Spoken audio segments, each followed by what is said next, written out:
I was plagued with the inner demons of anxiety, panic, and on the way to that pursuit. And so I think realizing the root cause of like what our self-sabotaging behaviors are, overwhelm, we all get mentally overwhelmed and shut down. I was freezing up. I was like shutting down, paralyzed, in fear, panic, Mm, procrastination were some of the things that really got in my way on my way to the top, and even as right. an entrepreneur. And so overcoming those was the greatest challenge for me because I was trying all of the typical routes that people take, all the mental supplement therapy type of stuff, and it wasn't working. And it Right. wasn't until I realized the real root that I was able to overcome that. Welcome to the Audacious Living Podcast, hosted by my man, Audley Stephenson, the Odd Man.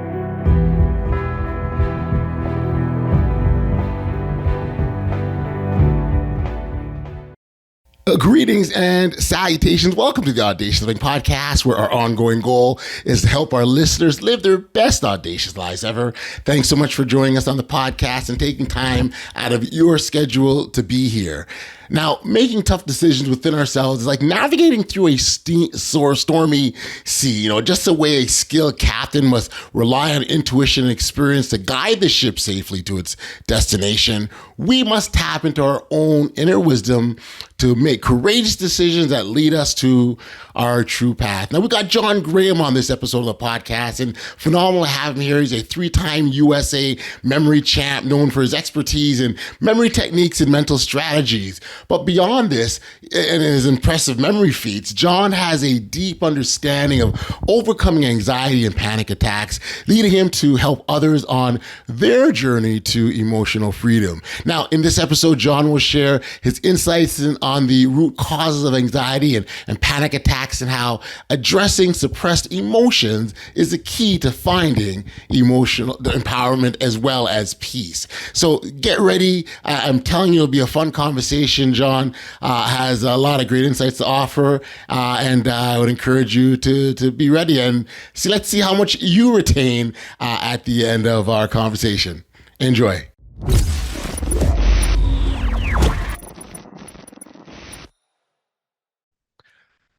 Greetings and salutations. Welcome, John, to the Audacious Living Podcast. It's an absolute pleasure to have you on the program today. Thank you. Yeah, let's do it. Let's have this talk, man. I'm excited. Yeah, no, again, I love, we're here on this podcast. We spend much time encouraging individuals, different ways they can live that best audacious life and really live life to their fullest. And the way that's, what's available to all of us. It's just a matter of sort of taking that step and doing what we need to do to get to that better place, if you will.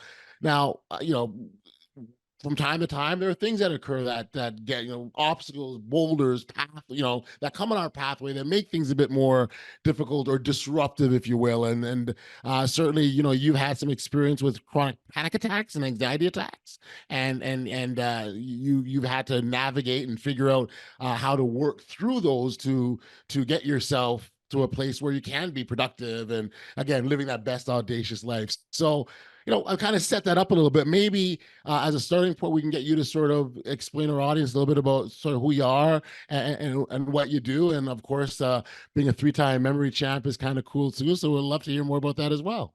Yeah, so I'm a three-time USA memory champion, which is really cool and all. I was not born with a photographic memory or any savant skills. It was all learning techniques, mental techniques, right? So I performed all over the world. I was recently on a show called Super Brain in China, where Yep. 400 million people watch the show, which is 3 times the amount of the Super Bowl. It's insane. So really popular over there. But the truth is, as cool as the mind hacks and the mental abilities that I have are, which are, insane once you tap into that potential. But Yep.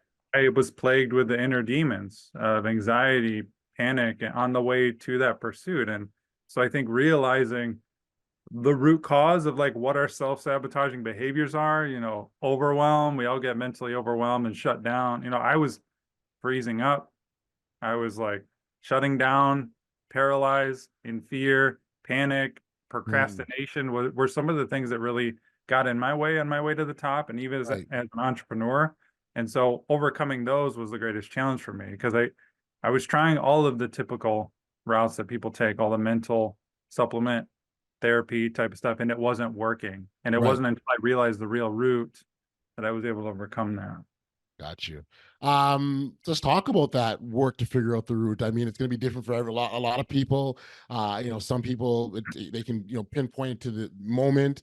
For some, it's not as clear. For others, it's back in the childhood. What was sort of your experience? Yeah, so generally speaking, the real root cause of anxiety, panic, is it's an emotional issue, Okay. a suppressed emotional issue. And so it's mistreated these days. Everyone talks about mental health, which it's important discussion, but it's treated mentally. We try to solve it with the mind, with talk therapy, with supplements of the mind, with brain techniques, with reframing, all this thought stuff. And it doesn't get to the real root. So Okay. we're battling something where I like to call it like a smoke and a fire, right? So internally, we have this fire, emotional fire that's burning. And we Okay. have all this smoke, right? The smoke is what people battle. They battle the thoughts, which are the smoke. They try to wipe away the smoke and reframe their thoughts and do all this mental gymnastics, not realizing that the real root is inside burning and trying to release. And so the real root is emotional issues. Like you said, it can come from childhood, upbringing, and it does for all of us, Right. right? It's Right. just Right. suppressed emotions. Basically, oddly, any event in your past Hmm. that you could not handle, like the intensity of the emotion, whether it was sadness, embarrassment, fear, if you pushed it away and you distracted yourself from it, it's still inside of you. So Right. you can imagine over a lifetime, this accumulates and causes all of this nastiness, depression, anxiety. That's the real root of all of that. So let's talk about the most effective way of dealing with whatever this thing is, right? So again, whether it's something that's caused sadness or embarrassment or anger, right? Um, as opposed to pushing it away, what can someone do in the exact moment when it takes place? Yeah. So the exact opposite of pushing it away is not pushing it away, right? No, Right. just letting it happen. So Hmm. that's the real simple answer is we have been conditioned to push away anything we don't like and search for things we do like. So Okay. we're conditioned to push away discomfort. So as simply put, we have to be able to handle fully that emotion. Because as humans, we're designed, the way we're designed is just whatever's in front of us, process it. Let it flow through and out, up and out, up and out. Just like you would when you're driving a car, you see a tree go by and a tree go by. Like you're not holding that tree in your mind and like fixating on it, right? It's just next moment, next moment. But if we Right. keep holding onto those trees and holding onto this stuff, right, we're not processing things efficiently. We kind of gum up and it affects us to this day. So we have to learn to allow discomfort to happen fully so it can process out. And what's really interesting, and I think discomfort's a great word, actually. Thank you for using that, because the discomfort is what people want to avoid, right? Because it just doesn't feel good, right? I think it's fair to say, like, no one wants to. No, I don't think if you ask 100 people, they're all choosing, I want discomfort because I want to embrace it. That you'd rather avoid it. But the reality is, embracing it is what lets it flow through you, Yeah. right? Embracing it, allowing it to happen, right? Mhm. We all are conditioned to do this. It's so uncomfortable to be in anxiety or sad or embarrassed that we try to distract ourselves from that feeling. So I'll say something pretty controversial. Like Okay. a lot of people, when they get anxiety, for example, and I Okay. talk to maybe thousands of people that I work with, what do they do? What do you do when you feel anxious? Well, you try to feel better. You try to go to the gym, go for a walk, listen to a podcast, whatever you do, like meditation. There's Mhm. nothing wrong with those things. But if you're immediately in a discomfort and you're trying to feel better, you're just pushing it away. So the worst thing you can do if you're feeling uncomfortable is to distract yourself and try to feel better, which again, that's controversial because we try to soothe people. Like if a kid's upset, we try to distract them with a sucker or a TV show. Like Sure. that's one of the worst things we can do because we have to learn how to handle that voltage inside of us because we're human. It happens to everyone. Right. Have to learn how to handle it so that it can process out forever for good. And we're on to the next moment. What was the cause of your anxiety, John? Or the I mean, root? just like anyone else, yeah, it's so it's just suppressed emotions from the past. It's events I couldn't handle. I've had a lot of different, like for me personally, I felt lost a lot of my life. Okay.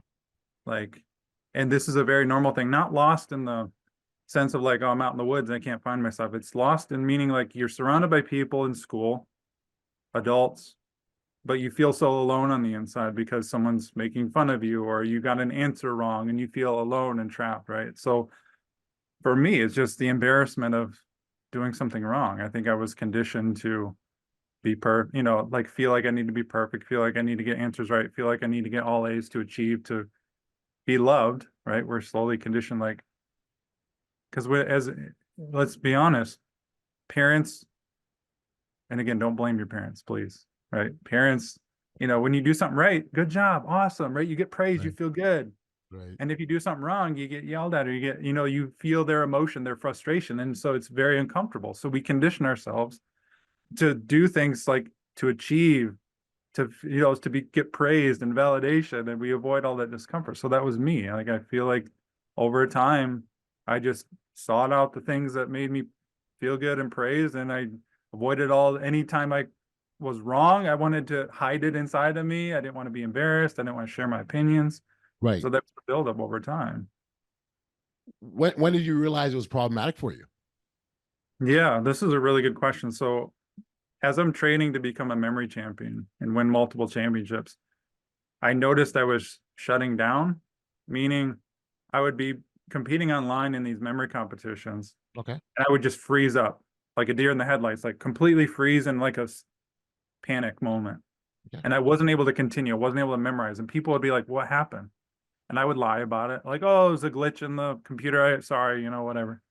But inside, I'm like, what's wrong with me? Like, why can I not focus? Why do I paralyze? Like, why am I shutting down and feeling brain fog? And it just kept building and getting worse over the years and got to the point where I was competing in the 2019 World Memory Championships. Okay. I was expected myself to get like top 10, top 5 in the world. Like I was Yeah. that good.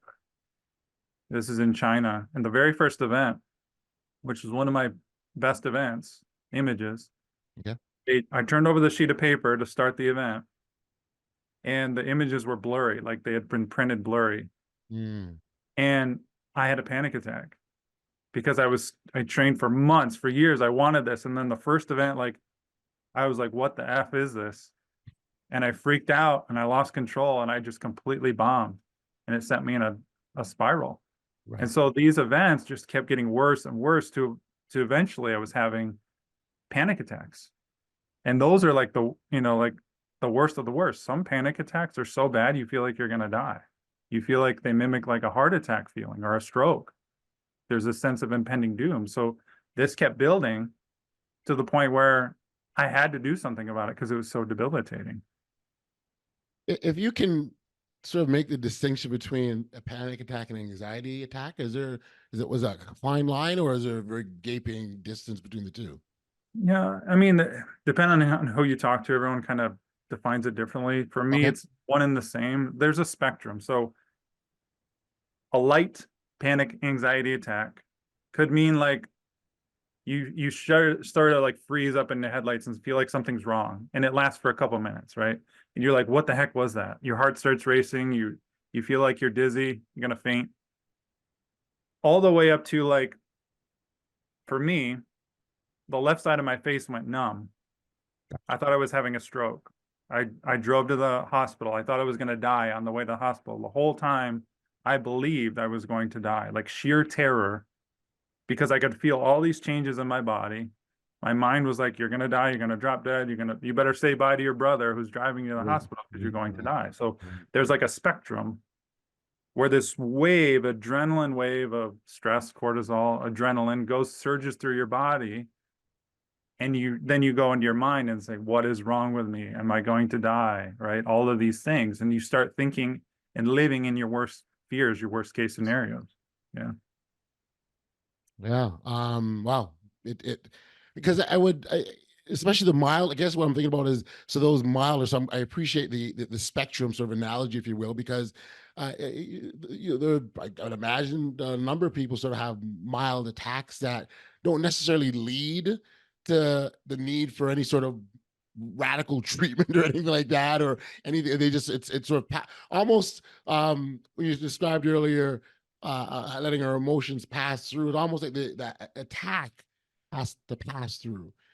So I guess my point is, not all anxiety attacks or disorders can be they can be lived with, I guess, is really where I'm, as opposed to, it shuts you down, you can't proceed in life or anything like that. There's some that are manageable. Sure. Yeah, and especially if you're high functioning in it, if you're living with it all the time like I was, you cope with the world, you manage it, you have to.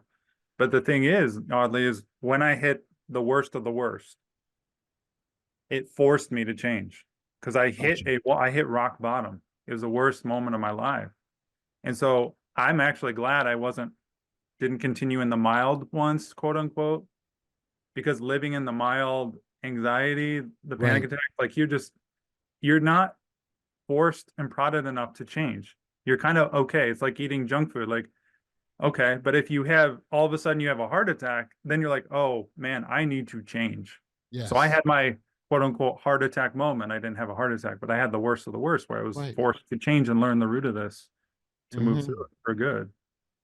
What's interesting about that is, you very well, as you said, you very well could be going through the worst of the worst, right? And so, okay, so for example, if you do a comparison to those mild ones, you almost could, because they're so mild, almost take them on like a way of life. Like, okay, I had to then move on, and not be forced to treat it as you would if you had the worst one. Yeah. And the people who are living with the mild ones, they manage it, meaning, so for example, I got a panic attack when I was driving over a bridge one day on the way to Sam's Club or Target or something like that. Okay. And oh man, that was scary. Like I thought I was gonna die, like pass out in the car. I had to pull over. So the next time I drove over that bridge, I had another one, like same spot. And so what happens to people who are having mild ones is they'll have a panic attack in the grocery store. And Mm-hmm. so what do they do to live with it? They start avoiding the grocery store. They start avoiding the bridge. They start avoiding this specific person where the panic attack happened. But the thing is, this is very dangerous because then we start living in a smaller and smaller bubble, Yes. thinking that, oh, the grocery store is triggering my panic. No, the grocery store is poking you, yes, but the deeper issue has nothing to do with the grocery store, right? So Mm. people who are living with the mild stuff are constricting their lives where they're avoiding social settings. They're Yes. avoiding starting the business. They're Yes. avoiding doing the things they want to do to their dream because they're so scared. They're basically afraid of another panic attack, which I was too. I get it. So they So live in essentially, they're essentially avoiding life, really, right? You're escaping because it's Mm-hmm. so uncomfortable. And I get it. I was avoiding my two beautiful daughters on a sunny day are outside bike riding, wanting daddy. But I was so scared and uncomfortable that I escaped to my room. And it's awful because you miss out. You don't want them to witness you there. And so you escape life. And it's just so debilitating. So individuals who sort of get to that stage where they're in avoidance mode, um, uh, I mean that really should be a key sign that you need to address it, as opposed to avoiding it. And then whether it's mild, or, regardless of the severity, like once you're at that point where you're in avoidance mode, it's like, yes, something has to be done. What is a good starting point, would you say? Because it's not, I know there's, some people say the medication, right? But not all anxiety attacks have to be treated with medication. Yeah. The real point I want to make here is once you know the route, now you can decide which path. There's two paths you can take here once you Right. have it. Okay.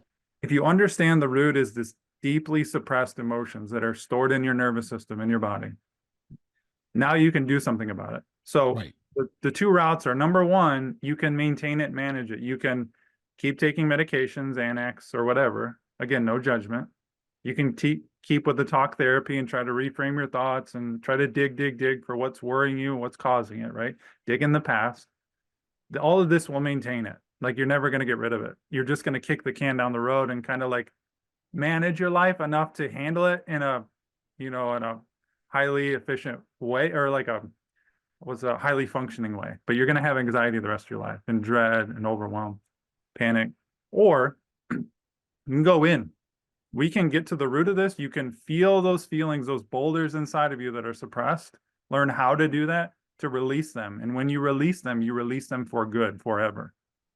Right? That's what they're for, is like to be processed, to be felt, to be integrated, to become more whole. So this Right. deeply suppressed emotion can be released for good. And that's the route that I took and the route that I teach people is, and this, you can imagine each route is difficult. Yes. Which one you want to take, but do you want to go deeply within and be committed, devoted to that so that you don't experience these panic and anxiety attacks anymore and you feel peace, you feel settled and present and grounded?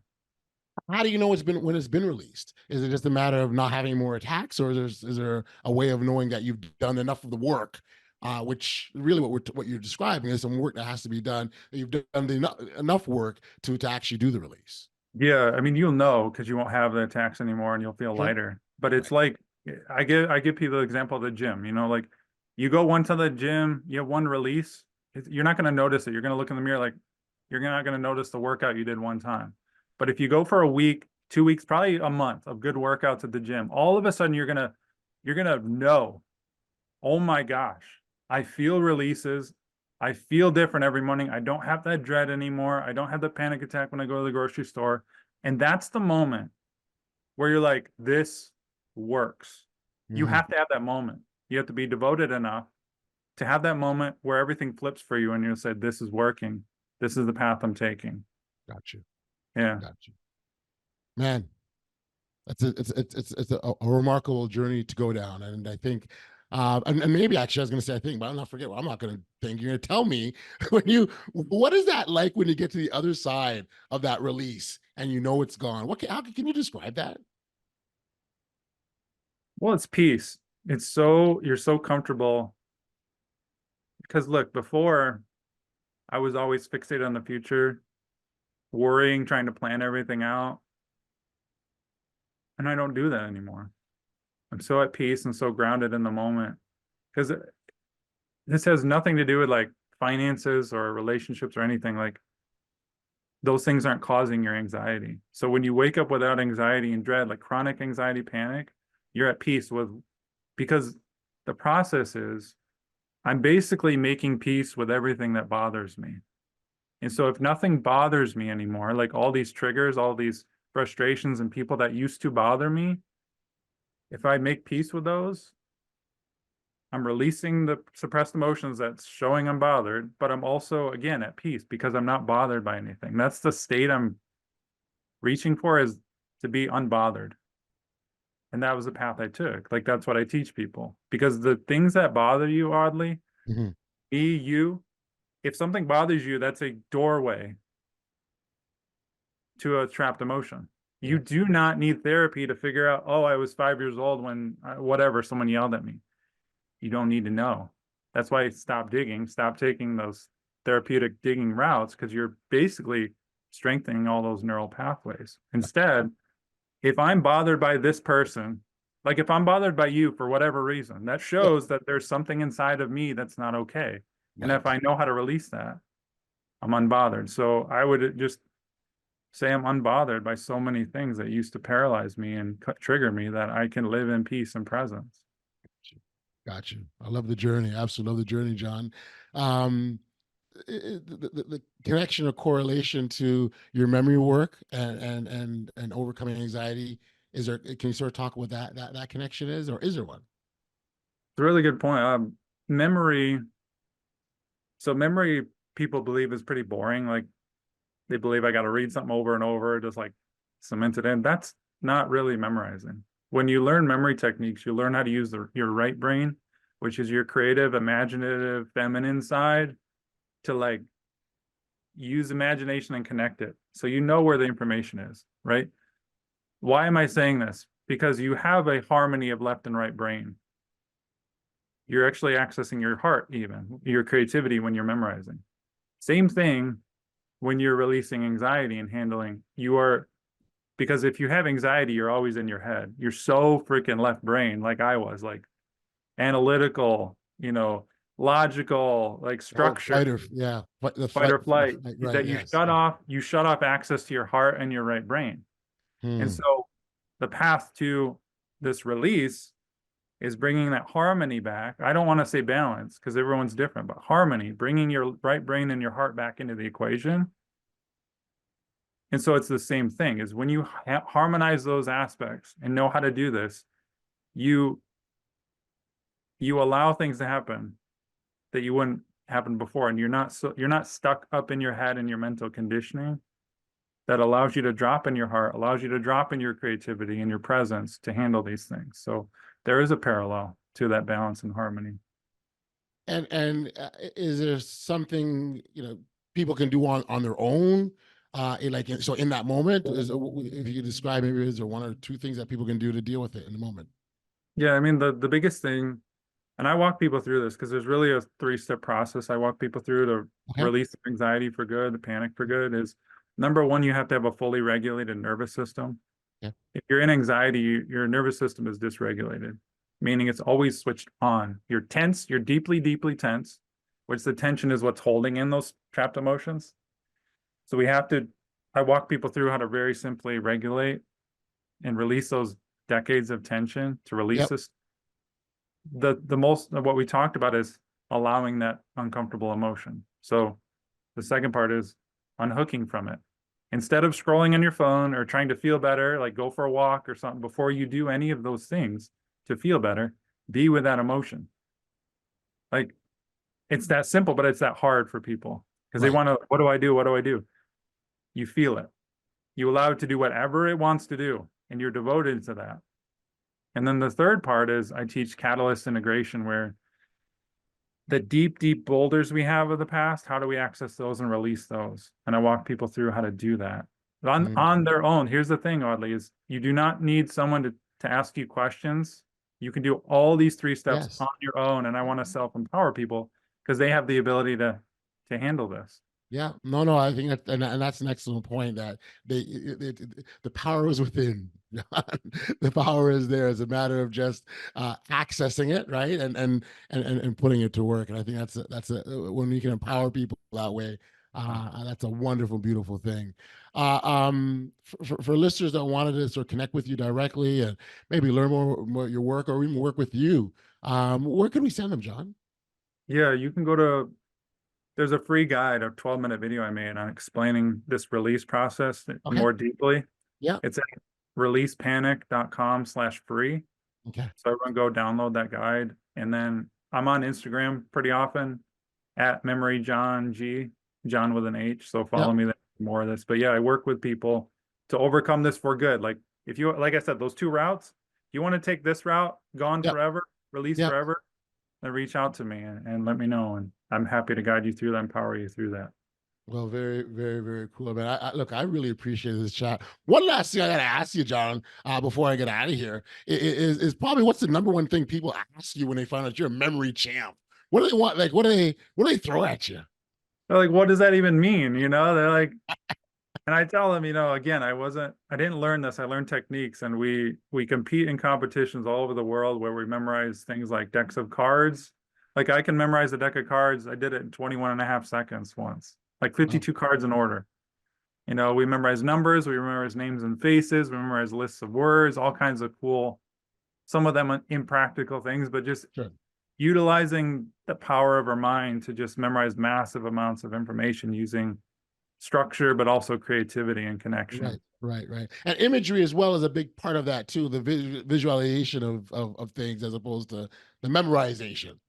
Initially imagery and stories of your mind, using your mind's eye, is very powerful. But as you get better, you sort of access more of intuitive, nostalgic feels of things. Yes.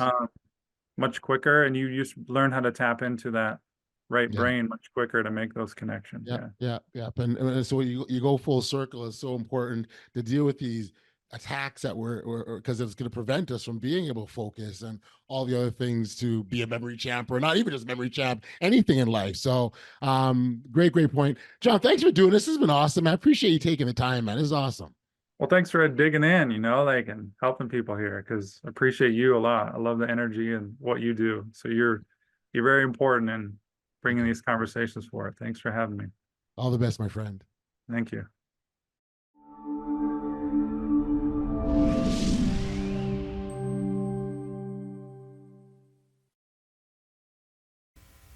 We're back. We are here on the podcast, and much thanks and appreciation to John for being here. You know, by embracing discomfort, allowing emotions to flow through us and releasing deeply buried emotional baggage, we can find inner peace and live unbothered. John's journey of overcoming anxiety serves as a powerful reminder that true liberation comes from within. So again, John, great insights. If you're looking for more guidance and support on releasing anxiety and living unbothered, connect with John directly through his website or social media profiles, which of course are listed in the show notes below.